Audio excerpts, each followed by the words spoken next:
नमस्कार, खूप स्वागत आहे तुमचं माझ्या चॅनलमध्ये. आणि कशात सगळे खूप छान मस्त आणि मजेत राहा. तर मकर संक्रांतीच्या तुम्हा सर्वांना खूप शुभेच्छा. तर जानेवारी महिन्यामधला पहिला मराठी सण म्हणजे मकर संक्रांत.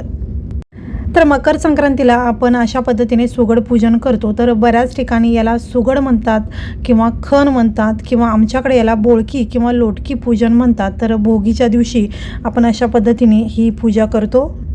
तर भोगीच्या दिवशी सकाळी लवकर उठल्यानंतर आपलं सगळं आवरायचं आहे. त्यानंतर देवघरातील देवांची पूजा करून घ्यायची आहे आणि त्यानंतर मग आपण ही सुगड पूजा करायची आहे. तर सुगड पूजा करण्यापूर्वी आपण ज्या ठिकाणी ही सुगडांची पूजा करणार आहोत ते ठिकाण व्यवस्थित आपल्याला पुसून घ्यायचं आहे. तुमच्याकडे गोमूत्र असेल तर ते थोडंसं टाकून व्यवस्थित ती जागा स्वच्छ करून पुसून घ्यायची आहे. त्यानंतर रांगोळी काढायची आहे आणि मग आपल्याला एखादा पाट किंवा चौरंग अशा पद्धतीने ठेवायचा आहे. चौरंगाच्या भोवती सुद्धा आपल्याला छान रांगोळी काढून घ्यायची आहे. आणि आता इथे मी हे जे सुगड घेतलेले आहेत हे तुम्हाला दाखवते. तर 5 सुगड आणि 1 पणती आपल्याला बाजारातून आणायची असते. तर इथे मी तांबड्या रंगाचे हे सुगड घेतलेले आहेत, पण काही जणांच्याकडे काळ्या रंगाचे घेतात, तर तुम्ही त्या पद्धतीने घेऊ शकता. सुगड घेताना आपल्याला एक काळजी घ्यायची आहे, ती म्हणजे सुगड कुठेही तुटलेले फुटलेले चिरलेले नसावेत. व्यवस्थित बघून आपल्याला हे सुगड आणायचे आहेत. आणि आणल्यानंतर आपल्याला हे स्वच्छ पाण्याने सुगड सगळे धुवून घ्यायचे आहेत. तर इथे अशा पद्धतीने सगळे सुगड आपण पाण्याने धुवून घेणार आहोत. तर बाजारामध्ये अशा तांबड्या रंगाचे प्लेन, काळ्या रंगाचे प्लेन आणि आता वेगवेगळ्या रंगामध्ये आणि वेगवेगळ्या डिझाईनमध्ये सुद्धा हे सुगड मिळतात. आणि त्याचबरोबर हे सुगड लहान मोठ्या आकारामध्ये सुद्धा बऱ्याच प्रमाणामध्ये मिळतात. तर हे सुगड धुवून झाल्यानंतर आपल्याला ही जी पणती आहे ही सुद्धा व्यवस्थित अशी धुवून घ्यायची आहे.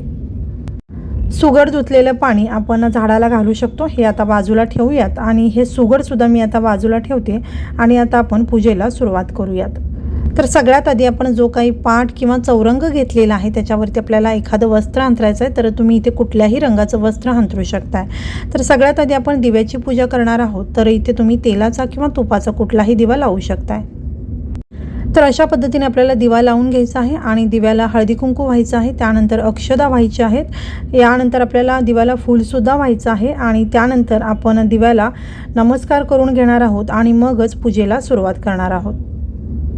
तर इथे बरेच जण गणपतीची पूजा करून घेतात, तर ती तुमच्याकडे जर करत असतील तर करून घ्या. माझ्याकडे देवघरात गणपतीची जी मूर्ती आहे तिथेच मी केलेली आहे. तर तुम्ही या पूजेमध्ये जर गणपतीची पूजा करणार असाल तर ती तुम्ही करून घेऊ शकता. तर आता जे आपण सुगड ठेवणार आहोत त्या ठिकाणी मी इथे तांदळाची छोटीशी रास केलेली आहे आणि यानंतर या छोट्याशा तांदळाच्या राशीवरती आपण हळदी कुंकूसुद्धा वाहून घ्यायचं आहे. आणि आता ही जी आपण छोटी बोळकी किंवा लोटकी घेतलेली आहेत याला आपण हळदी कुंकू लावायचं आहे. तर तुम्ही हळदी कुंकवाची छोटी बोटे लावू शकता किंवा अशा पद्धतीने हळदी कुंकवाचे नाम ओढून घेतला तरीही चालू शकतं. तर 5 ठिकाणी आपल्याला हळद आणि कुंकू याची अशा पद्धतीने बोटे ओढून घ्यायची आहेत. तर इथे अशा पद्धतीने सगळेच सुगड किंवा ही जी लोटकी आहेत या सगळ्या लोटक्यांना मी अशा पद्धतीने हे हळद आणि कुंकू लावून घेते. आणि या लोटक्याच्या काठाला सुद्धा आपण 5 ठिकाणी हळदी कुंकू लावून घेणार आहोत. आणि आपण ही जी पणती घेतलेली आहे पणतीला सुद्धा आपण 5 ठिकाणी हळदी कुंकू लावून घ्यायचं आहे. तर ही सगळी जी बोळकी आहेत या सगळ्याला मी हळदी कुंकू लावून घेतलेलं आहे. आणि प्रत्येक तांदळाच्या राशीवरती हे जे सुगड किंवा बोळकं आहे हे मी ठेवून घेते. आणि जी पणती मी घेतली होती ती सुद्धा मी या लोटक्याच्या समोर अशा पद्धतीने ठेवून घेतलेली आहे. पूजेमध्ये आपल्याला घंटी डाव्या साईडला ठेवून द्यायची आहे. तर आता या लोटक्यामध्ये आपल्याला या भाज्या ज्या भरायच्या आहेत त्या मी घेतलेल्या आहेत. तर यामध्ये ऊस घेतलेला आहे, शेंगदाणे घेतलेले आहेत, तर तुम्ही शेंगासुद्धा घेऊ शकता. त्यानंतर तिळाचे लाडू घेतलेले आहेत. तर इथे मी थोडंसं तीळ आणि गूळ घेतलेलं आहे. या ज्या शेंगा आहेत या घेतलेल्या आहेत, फुलं घेतलेली आहेत. इथे मी ओला हरभरा, गाजर, तिळगूळ घेतलेला आहे, बोरं घेतलेली आहेत.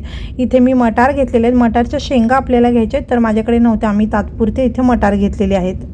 याचबरोबर इथे तुमच्याकडे जर गव्हाची किंवा ज्वारीची कणसं घेत असतील तर ती घेऊ शकता. याचबरोबर इथे आपल्याला पावटा लागणार आहे आणि तुमच्याकडे ज्या भाज्या घेतात त्या तुम्ही इथे घेऊ शकता. आमच्याकडे कांद्याची पातसुद्धा घेतात, तर इथे माझ्याकडे कांद्याची पात नव्हती. तर ज्या भाज्या आहेत त्या मी अशा पद्धतीने घेतलेल्या आहेत आणि सगळ्या भाज्या आपण या सुगडामध्ये किंवा लोटक्यामध्ये भरून घ्यायच्या आहेत.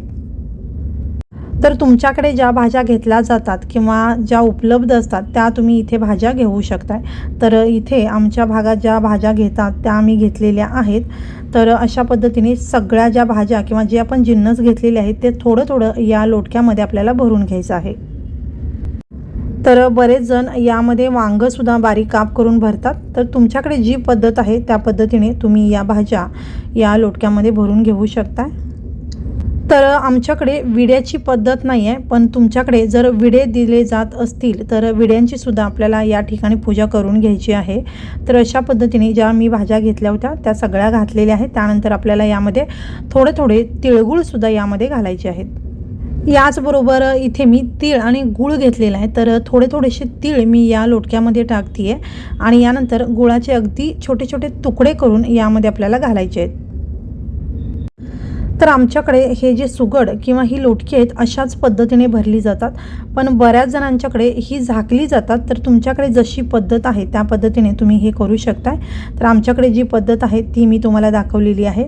तर इथे मी हे जे तिळाचे लाडू घेतले होते ते सुद्धा यामध्ये ठेवलेले आहेत आणि यानंतर आपल्याला ही जी फुलं मी घेतली होती ती सुद्धा मी यामध्ये घालून घेते. आणि आता थोडेसे तांदूळ आपल्याला या सगळ्या लोटक्यामध्ये घालायचे आहेत.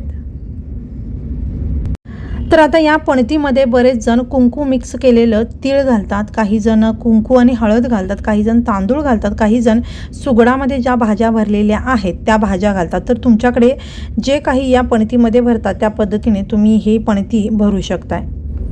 तर इथे मी या पणतीमध्ये तीळ भरून ठेवलेले आहेत आणि आता आपण गोड काहीतरी नैवेद्य म्हणून ठेवायचं आहे. तर इथे मी तिळगुळ ठेवलेले आहेत. तर तुम्ही इथे तिळाची वडी, तिळाचे लाडूसुद्धा नैवेद्य म्हणून दाखवू शकताय.